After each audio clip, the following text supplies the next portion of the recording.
ನಿಗಮ ಮಂಡಳಿಗಳ ಅಧ್ಯಕ್ಷರ ನೇಮಕಾತಿ ವಿಚಾರದಲ್ಲಿ ಕೆಲವಷ್ಟು ಅಭಿಪ್ರಾಯಗಳನ್ನು ಸಂಗ್ರಹಿಸಿಲ್ಲ ಅಂತ ಹೇಳಿ ಗೃಹ ಸಚಿವ ಪರಮೇಶ್ವರ್ ಹೇಳಿಕೆ ಕೊಟ್ಟಿದ್ದಾರೆ. ಗೃಹ ಸಚಿವ ಪರಮೇಶ್ವರ್ ಅವರ ಪ್ರಕಾರ ನಿಗಮ ಮಂಡಳಿ ಆಯ್ಕೆಯ ವಿಚಾರದಲ್ಲಿ ಮಾಹಿತಿ ಪಡೆದುಕೊಂಡಿಲ್ಲ, ಅಭಿಪ್ರಾಯ ಕೇಳಿಲ್ಲ ಅಂತ ಹೇಳಿ. ಆದರೆ ಅದಕ್ಕೆ ಇವತ್ತು ಸ್ಪಷ್ಟನೆ ಕೊಟ್ಟಿದ್ದಾರೆ DK. Shivakumar.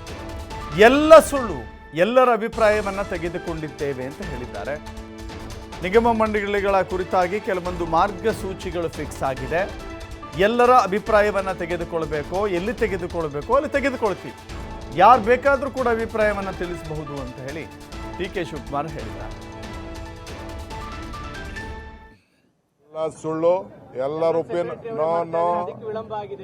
No all opinion has been taken. ಒಂದು ಫಾರ್ಮುಲಾ ಇದನ್ನಾಗಿದೆ, ಕೆಲವೊಂದು ಗೈಡ್ಲೈನ್ಸ್ ಫಿಕ್ಸ್ ಆಗಿದೆ, ಎಲ್ಲರಿಗೂ ಸಿಗ್ತದೆ.